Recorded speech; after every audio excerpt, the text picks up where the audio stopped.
大家好，欢迎来到学汉语视频សួស្តីបងប្អូននិងមិត្តភក្តិទាំងអស់គ្នាថ្ងៃនេះយើងវិលមកជួបគ្នាសារជាថ្មីទៀតហើយជាមួយនឹងវីដេអូចែករំលែកភាសាចិនបាទអញ្ចឹងថ្ងៃនេះយើងនឹងសិក្សាទៅកាន់ភាគទី135ដែលភាសាចិននិយាយថា第135部分បាទអញ្ចឹងភាគទី135នេះយើងនឹងសិក្សាជាបន្តទៅកាន់វេយ្យាករណ៍ភាសាចិនបាទអញ្ចឹងថ្ងៃនេះដែរយើងនឹងសិក្សាអំពីរបៀបប្រើប្រាស់ពាក្យយកយកបាទអញ្ចឹងចង់ដឹងថាយកក្នុងប្រយោគមួយហ្នឹងមានយកដល់ទៅ2បាទអញ្ចឹងគឺមានយកបន្ទាប់មកយើងប្រើគុណនាមទី1យកទៀតបន្ទាប់មកគុណនាមទី2អញ្ចឹងយើងប្រើយ៉ាងម៉េចហើយយើងបកថាម៉េចអញ្ចឹងយើងនឹងជួបគ្នាជាមួយនឹង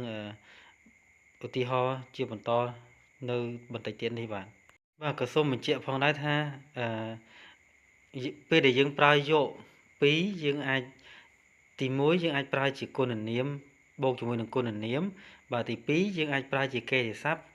បូកជាមួយនឹងកិរិយាសព្ទបាទអញ្ចឹងថ្ងៃនេះយើងលើកយកគុណនាមបូកជាមួយនឹងគុណនាមមកចែកជូនដល់បងប្អូនទាំងគ្នាជាមុនសិនបាទអញ្ចឹងកិរិយាសព្ទបូកជាមួយកិរិយាសព្ទយើងនឹងចែករំលែកនៅវីដេអូជាបន្ត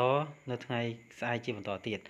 បាទអញ្ចឹងថ្ងៃនេះយើងនឹងសិក្សាអំពីពាក្យយកបូកជាមួយនឹងគុណនាមទី1បូកជាមួយនឹងពាក្យយកតោះមកបូកជាមួយនឹងគុណនាមទី2បាទអញ្ចឹង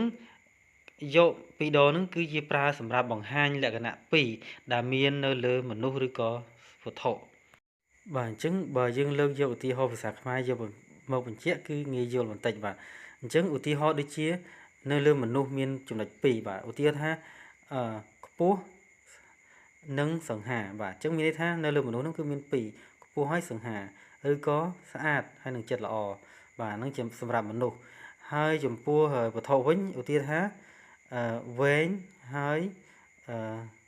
ត្រង់ឧទាហរណ៍បាទមួយទៀតឧទាហរណ៍ថាខ្ពស់ហើយល្អបាទអញ្ចឹងអាហ្នឹងគេហៅថាទៅលើវត្ថុឬក៏យើងនិយាយថាតម្លៃធូរថ្លៃហើយឆ្ងាញ់ទៀតបាទអញ្ចឹងនេះគឺជាការប្រើគុណនាមបូកជាមួយគុណនាមហើយប្រើទៅលើមនុស្សដែលមានចំណុច2ឬក៏វត្ថុដែលមានចំណុច2បាទអញ្ចឹងយើងមកមើលឧទាហរណ៍របស់យើងជាបន្តដើម្បីឲ្យងាយយល់ជាងនឹងទៅទៀតបាទអញ្ចឹងឧទាហរណ៍នៅក្នុងសន្លឹកមួយនេះគឺយើងនឹងលើកយកបូកជាមួយនឹងគុណនាមទី1បូកជាមួយនឹងយកបូកជាមួយនឹងគុណនាមទី2បាទហើយយើងបកប្រែបាទអញ្ចឹងឧទាហរណ៍ពាក្យទី1គឺពាក្យយកបូកជាមួយនឹងពាក្យថាកោបាទហើយបន្ទាប់មកបូកពាក្យយកបូកជាមួយនឹងពាក្យថាស្វ័យបាទអញ្ចឹងកោបកថាខ្ពស់ស្វ័យបកថាសង្ហាបាទអញ្ចឹងប្រយោគហ្នឹងយើងអាចបកថាខ្ពស់ហើយសង្ហាទៀតបាទយកកោយកស្វ័យខ្ពស់ហើយសង្ហាទៀតឬក៏យើងបកបានមួយទៀតគឺយើងបកថាទាំងខ្ពស់ទាំងសង្ហាមានន័យថាមនុស្សម្នាក់ហ្នឹងគឺទាំងខ្ពស់ទាំងសង្ហាឬក៏ខ្ពស់ហើយសង្ហាទៀតបាទអញ្ចឹងនៅលើខ្លួនមនុស្សម្នាក់ហ្នឹងគឺមានចំណុច2បាទអញ្ចឹងពាក្យទី2គឺយើងនឹងសិក្សាពាក្យថាយកបូកជាមួយនឹង漂亮បាទបន្ទាប់មកបូកយកបូកមួយសាន់លៀងបាទសាន់លៀងបកថា漂亮បកថាស្រស់ស្អាតទៅពេលសាន់លៀងបកថាស្លូតបូតឬក៏សុភាពរាបសារបាទអញ្ចឹងឬក៏យើងអាចបកថាស្អាតហើយស្លូតបូតទៀតឬក៏ទាំងស្អាតទាំងស្លូតបូតបាទអញ្ចឹងពាក្យខាងក្រោមគឺយើងសិក្សាអំពីពាក្យថាយកបូកជាមួយនឹងភានអ៊ីបាទយកហៅឈឺបាទអញ្ចឹងភានអ៊ីបកថាតម្លៃធូរថ្លៃបាទដល់ពេលហៅឈឺបកថាឆ្ងាញ់អញ្ចឹងយើងបកថាតម្លៃថោកហើយឆ្ងាញ់ទៀតឬក៏ទាំងតម្លៃថោកទាំងឆ្ងាញ់បាទនេះគឺជាឧទាហរណ៍ដែលយើងប្រើសម្រាប់ទៅលើម្ហូបអាហារឬក៏យើងនិយាយថាវត្ថុបាទហើយខាងក្រោមគឺយើងប្រើសម្រាប់មនុស្សម្ដងបាទមានចំណុច2ទី1គឺយកឈុងមីងយក漂亮បាទអញ្ចឹងឈុងមីងបកថាឆ្លាត漂亮បកថាស្អាតបាទអញ្ចឹងយកឈុងមីងយក漂亮បកថាឆ្លាតហើយស្អាតទៀតឬក៏យើងអាចបកម្យ៉ាងទៀតថាទាំងឆ្លាតទាំងស្អាតបាទអញ្ចឹងឥឡូវយើងមកមើលឧទាហរណ៍ពេញទាំងអស់គ្នាបាទអញ្ចឹងពាក្យថាឧទាហរណ៍ភាសាចិននិយាយថា2រូបាទ2រូឧទាហរណ៍បាទអញ្ចឹងឧទាហរណ៍ទី1គឺយើងនិយាយថា他又高又帅他又高又帅បាទអញ្ចឹងយើងបកថាគាត់ខ្ពស់ហើយសង្ហាទៀត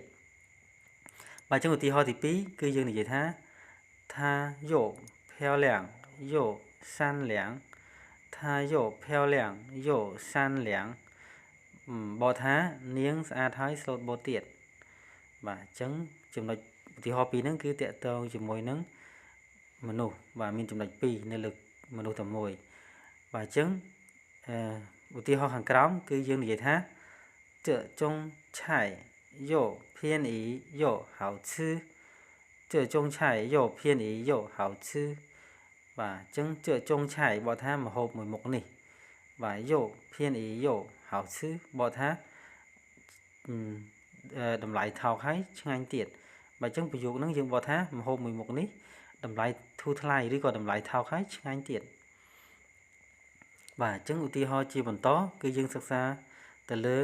ពាក្យយកពីរដងនេះគ្នាហើយបូកជាមួយនឹងគុណនាមហើយនឹងគុណនាមបាទចុះឧទាហរណ៍ថា他又聪明又漂亮他又聪明又漂亮បាទអញ្ចឹងថា又聪明បើថានាងឆ្លាតហើយយក漂亮ស្អាតទៀតបាទឬក៏យើងបកថានាងទាំងស្អាតទាំងឆ្លាតឬក៏នាងទាំងឆ្លាតទាំងស្អាតនាងឆ្លាតហើយស្អាតទៀតបាទអូខេបងប្អូនទាំងគ្នាអញ្ចឹងមេរៀនរបស់យើងថ្ងៃនេះគឺមានតែប៉ុណ្្នឹងទេគឺគ្រាន់តែខ្ញុំចង់បង្ហាញអំពីការប្រើប្រាស់ពាក្យយកបូកជាមួយនឹងគុណនាមទី1បាទបូកជាមួយនឹងយកបូកជាមួយគុណនាមទី2បាទហើយយើងប្រែថាម៉េចបាទយើងប្រើយ៉ាងម៉េចបាទអញ្ចឹងបើសិនជាបងប្អូនអត់ទាន់យល់ច្រងចំណុចណាមួយបងប្អូនអាចចូលមើលវីដេអូពីខាងដើមមកម្ដងទៀតបាទអញ្ចឹងក៏សូមអរគុណដល់បងប្អូនទាំងគ្នាដែលតែងតែគាំទ្រនិងទស្សនារាល់វីដេអូរបស់ខ្ញុំរហូតមកបាទយើងនឹងជួបគ្នានៅមេរៀនថ្មីជាបន្តនៅមេរៀនវីដេអូលើកក្រោយជាបន្តទៀតអូខេ谢谢大家的支持和观看拜拜